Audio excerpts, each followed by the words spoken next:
Did you know there's a type of moss capable of surviving in outer space? Yes, you heard that right. NASA once tested certain mosses beyond Earth's atmosphere, and they still managed to thrive. Mind-blowing, isn't it? If moss can handle the vacuum of space, imagine how easy it is to grow it in your own backyard. Hey there, welcome back to Don't Do This Guide, the channel where we take you through the biggest mistakes people make in everyday tasks so you can skip the headaches and get results faster. Today we're exploring the mysterious magical realm of moss propagation and discussing how to harness its many uses. Buckle up, folks, because you're about to get schooled in the subtle art of moss without doing all the usual noob mistakes. Ready? Let's go! Alright, before we get into the nitty-gritty of what not to do with moss, we gotta cover the basics. What exactly is moss? I mean, it's not a plant, right? Well, actually, it is, but it's a little different from your typical flower or fern. You see, moss is a non-vascular plant, which is a fancy way of saying it doesn't have the same internal plumbing system as most plants. No veins, no xylem, no phloem. It's all chill, laid-back moss vibes. And this, my friends, is what makes them so darn resilient. They don't need deep soil or fancy irrigation systems to survive.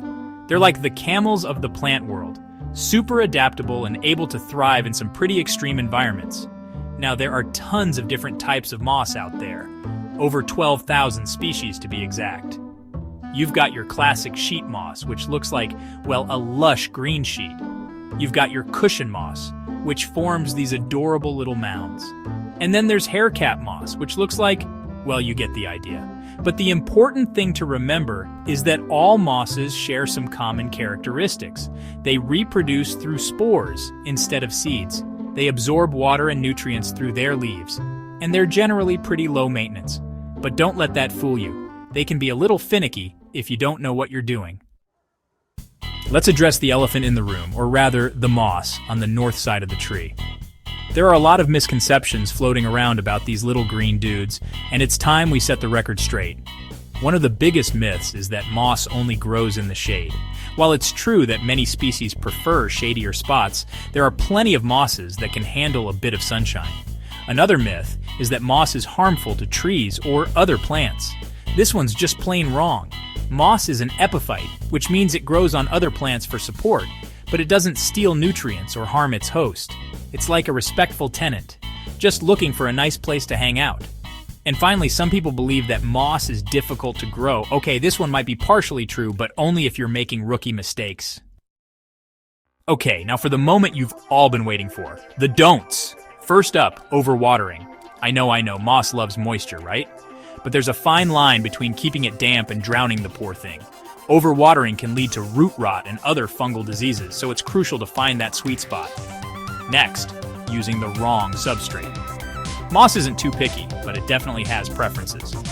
Avoid using regular potting soil, which can be too dense and retain too much moisture. Instead, opt for well-draining substrates like peat moss, sphagnum moss, or even coconut coir. And speaking of moisture, let's talk humidity. Most mosses thrive in humid environments, so if you live in a dry climate, you might need to give your moss a little boost. A simple humidity tray or a regular misting can do wonders. Now remember how we talked about moss being adaptable to light?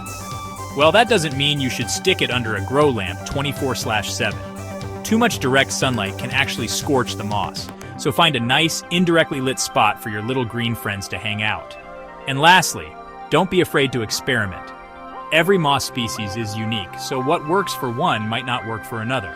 The key is to pay attention to your moss, learn its quirks, and adjust your care routine accordingly. Now that you know what not to do, let's move on to the fun part, actually propagating these bad boys. All right, moss enthusiasts, it's time to get our hands dirty. Propagating moss is easier than you might think, and it's a super rewarding experience. The most common method is fragmentation, where you basically take a piece of existing moss and encourage it to grow into a new clump. First things first, you'll need to choose your moss source wisely. Don't just go ripping moss off trees in the wild. That's bad for the environment and could land you in hot water with the local park ranger. Instead, look for moss at garden centers, nurseries, or even online retailers. Once you've got your moss, it's time to prepare the substrate. Like we talked about earlier, you'll want something well-draining and slightly acidic.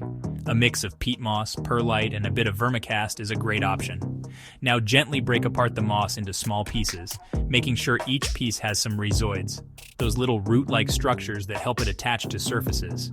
Next, moisten the substrate thoroughly and arrange the moss fragments on top, pressing them down gently. Now, here's a pro tip. Cover the container with a clear plastic bag or cling wrap to create a humid microclimate. This will help the moss establish itself more quickly. Place your moss propagation station in a shady spot and mist it regularly, making sure the substrate stays consistently moist but not waterlogged. Depending on the type of moss and the conditions, it can take a few weeks to a couple of months for the moss to fully establish itself. But trust me, the wait is worth it. So, you've successfully propagated a bunch of moss. Now what? Well, the possibilities are practically endless. Moss is incredibly versatile and can be used in a variety of creative ways to add a touch of natural beauty to your home and garden. One of the most popular uses is in terrariums. These miniature ecosystems are like little worlds in a jar, and moss makes the perfect, lush, low-maintenance ground cover. You can get super creative with your terrarium designs, adding rocks, crystals, figurines, or even small plants to create your own unique landscape. If you're feeling ambitious, you could even try your hand at creating a living wall. These stunning vertical gardens are becoming increasingly popular and can transform any space into a green oasis. Moss is a great choice for living walls because it's lightweight, easy to care for, and creates a beautiful textured surface. But moss isn't just for indoor decorations. It can also be used to add a touch of enchantment to your outdoor spaces. Use it to create whimsical pathways, cover bare spots in your garden, or even as a natural mulch around your plants. You can even use moss to create living art installations. Just let your imagination run wild. The important thing is to have fun and experiment with different applications. Okay, so you've got your moss thriving, but what happens when things start to go south? Don't worry, we've got you covered. Here are some common moss problems and how to fix them. One of the most common issues is mold growth. Remember how we talked about overwatering being a big no-no? Well, mold loves damp, stagnant conditions, so if you see any fuzzy white or gray patches on your moss, it's time to back off on the watering and increase ventilation. Another common problem is pests.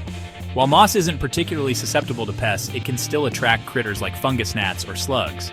If you notice any unwanted visitors, try using a natural insecticide or simply pick them off. Maintaining the right humidity levels is crucial for moss health. If the air is too dry, the moss will dry out and turn brown. On the other hand, if it's too humid, you risk mold growth. The key is to find that sweet spot. A hygrometer can be a helpful tool for monitoring humidity levels. If you notice your moss turning brown or crispy, it could be a sign of too much sun or heat stress. Move it to a shadier spot and make sure it's getting enough moisture.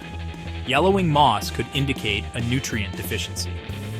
While moss doesn't need a lot of fertilizer, a diluted solution of fish emulsion or seaweed extract every few months can help keep it looking its best. And finally, don't be afraid to prune your moss if it starts to get too leggy or overgrown. Simply use sharp scissors to trim it back to shape.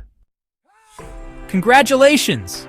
You've unlocked the secrets of propagating and using moss the right way, but before you rush off to create your own space-themed moss terrarium, because seriously, outer space moss, how cool is that? We've got one final request. If you found any value in this video, smash that like button and hit subscribe. Your support helps our channel grow, and you'll never miss out on our future Don't Do This Guide episodes.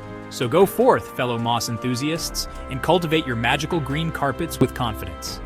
Just remember to avoid the mistakes we've called out today. This has been Don't Do This Guide, and we'll see you next time for more unconventional tips and tricks.